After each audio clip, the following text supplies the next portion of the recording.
Morning వచ్చేసి classes, evening అవే dormitories.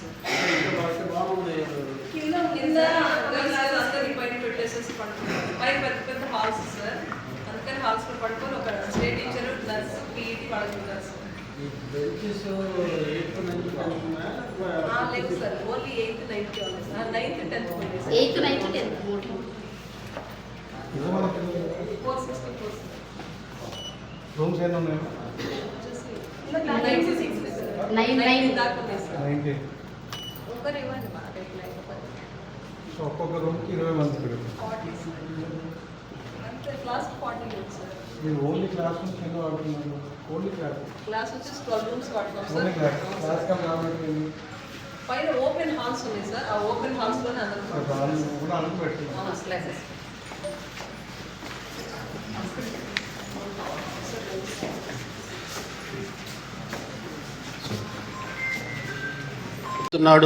మా నాన్న ఆటో నడుపుతున్నాడు, మా నాన్న సైకిల్ మెకానిక్ చేస్తున్నాడు అని మీరు మనసులో పెట్టుకోవాల్సిన అవసరం లేదు. అది జీవితం గడపడానికి ఒక సాధనం మాత్రమే. కానీ మీరు అటువంటి జీవితం గడపకూడదు. నేను మంచి విద్యాబుద్ధులు నేర్చుకుని నేను ప్రయోజకుడిని కావాలి, నా తల్లిదండ్రులు కలగంటున్న మా వాడు చదివి మంచి ఉద్యోగస్తుడు అవుతాడని ఏదైతే కలలు కంటున్నారో ఆ కళలు పూర్తి చేసే, ఆ కళలను సహకారం చేసే పరిస్థితుల్లో మీరు ఉండాలి. కాబట్టి ఇక్కడ వేరే వ్యాపకం లేదు. ఈరోజు యువత పిల్లలందరూ కూడా ఫోన్లకి బానిసలు అయిపోతున్నారు, సెల్ ఫోన్లకి. అక్కడ సెల్ ఫోన్లతో కాలం గడిపే పరిస్థితి మీకు లేదు. పుస్తకాలతోనే, నోట్స్తోనే, క్లాస్ రూమ్లోనే మీరు కాలం గడుపుతుంటారు. ఆ రకంగా చక్కటి విద్యని మంచి మార్కులతో పాస్ అయ్యి ఉత్తీర్ణులు చెంది మీరు దినదిన అభివృద్ధి రకంగా ఒక తరగతి తర్వాత ఇంకో తరగతి. ఈసారి నాకు మ్యాథ్స్లో 60 వచ్చినాయి అంటే నెక్స్ట్ ఎగ్జామ్స్లో నెక్స్ట్ క్లాస్లో ఇంకా పెంచుకోవాలి. సైన్స్లో తక్కువ వచ్చినాయి, సైన్స్లో నేను బాగా రాణించాలి అని ఏ సబ్జెక్ట్లో కూడా వెనకబడకుండా మీరు పోటీ తత్వంతో, ఆయనకి 90 మార్కులు వస్తే నాకెందుకు 90 మార్కులు రావు అన్నట్టుగా పోటీతత్వంతో మీరు చదివి మంచి మార్కులతో పాస్ అయితే 10th క్లాసే పునాది. 10th క్లాస్లో ఎవరైతే మంచి మార్కులతో, మంచి అవగాహనతో, పరిజ్ఞానంతో పాఠ్యాలను అర్థం చేసుకుని, మరి ముఖ్యంగా ఇక్కడ ఇంగ్లీష్ మీడియంలో చెప్తున్నారు మీకు. కాబట్టి ఇంగ్లీషు వస్తే ప్రపంచంలో ఎక్కడైనా చలామణి అవ్వచ్చు. కాబట్టి ఇంగ్లీష్ మీడియం చదువుకోవాలి. మన మాతృభాష ఉర్దూని కూడా నేర్చుకునే పరిస్థితి రావాలి, లాంగ్వేజ్గా చదువుకునే పరిస్థితి రావాలి. ఇది ఏదో ఒక మతానికి సంబంధించిన భాష కాదు, ఇది భారతదేశ ఉపఖండ భాష. కేవలం భారతదేశం, పాకిస్తాన్లోనే మాట్లాడతారు, ఇంకెక్కడా మాట్లాడరు. ఇది మన భాష. మరి డాక్టర్ చెన్నారెడ్డి గారు ఒక ముఖ్యమంత్రిగా చేసిన వ్యక్తి, MBBS ఉర్దూలో చేశాడు. ఆయన మాకంటూ ఉర్దూ బాగా మాట్లాడాడు. కాబట్టి ఉర్దూ నేర్చుకోవటం కేవలం ముస్లింలకే పరిమితం, మిగతా BC SC STలకు సంబంధం లేదనుకుంటే కాదు. ఇది ఒక అదనపు భాష నేర్చుకునే అవకాశం మనకు వస్తుంది. ముస్లింలు అయితే ఇంట్లో మాట్లాడతారు, రానిపోని మాట్లాడుతుంటారు, రాయటం రాదు, చదవటం రాదు. కానీ ఈరోజు మీరు ఉర్దూ లాంగ్వేజ్ని తప్పనిసరిగా నేర్చుకుని ఉర్దూలో ప్రావీణ్యం సంపాదించి, అదే రకంగా డిగ్రీలో కూడా ఉర్దూ మీరు భాషగా తీసుకుంటే రేపు ఉర్దూలో కూడా మంచి రాణిస్తారు. ఆ రకంగా మనకి ఒక ఎక్స్ట్రా లాంగ్వేజ్ మనకు వచ్చినట్టు ఉంటుంది. మన ప్రాంతీయ భాష తెలుగు భాష, అది కూడా మన మాతృభాషే, అది కూడా మనం నేర్చుకోవాల్సిన అవసరం ఉంది.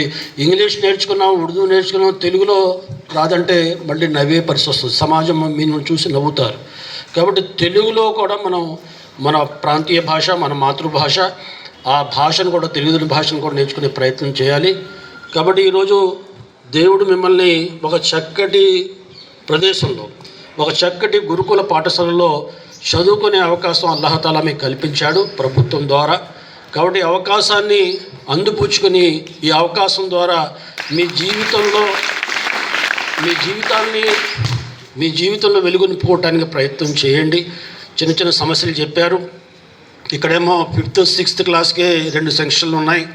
కానీ ఎక్కువ మందిని పిల్లల్ని తీసుకోవాలంటే మాకు క్లాస్ రూమ్స్ కానీ, డార్మెటరీ కానీ, అదే రకంగా కిచెన్ కానీ ఇటువంటి ఫెసిలిటీస్ కావాలన్నారు. అవన్నీ కూడా మన కలెక్టర్ గారు స్వయంగా చూశారు. ఇక్కడ మీ అదృష్టం ఏంటంటే నేను రాజకీయ నాయకుడిని కాబట్టి నేను రావటం ఒక సందర్భంలో నేను 5 సంవత్సరాలు ఉండొచ్చు, ఆ తర్వాత వేరే ప్రభుత్వం రావచ్చు. కానీ మన రంజిత్ బాషా గారు కానీ, ఆర్డీఓ గారు కానీ వీళ్ళు రిటైర్ అయ్యేంత వరకు అధికారంలో ఉంటారు, ప్రభుత్వంలో ఉంటారు. ఈరోజు ఇక్కడ కలెక్టర్గా ఉన్నారు, రేపు మరి అదే రకంగా వేరే శాఖలు ఉన్నా కూడా మనకు సహకారం చేసే అవకాశాలు ఉంటాయి. కాబట్టి ఆయన వచ్చిన వెంటనే ఇక్కడ ఏదైతే ప్రహరీ గోడ ఉందో ఆ ప్రహరీ గోడ సమస్యని తీర్చడానికి తన నిధుల నుంచి మరి అది చేపడతానన్నారు. మిగతా ఏవైతే ఉన్నాయో వాటిని కూడా ఎస్టిమేషన్ వేయమన్నారు. కలెక్టర్ గారు చొరవ చూపుతారు, నేను కూడా దాన్ని సాధించే ప్రయత్నం చేస్తాను. అల్లాహుతాలా చివరిగా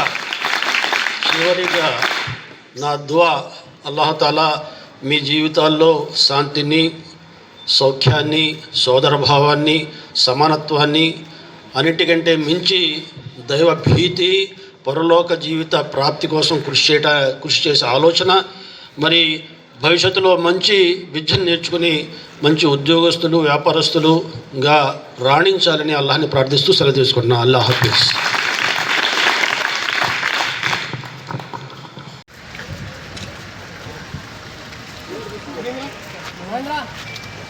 Mahindra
Morning, sir. Please welcome to our school, sir.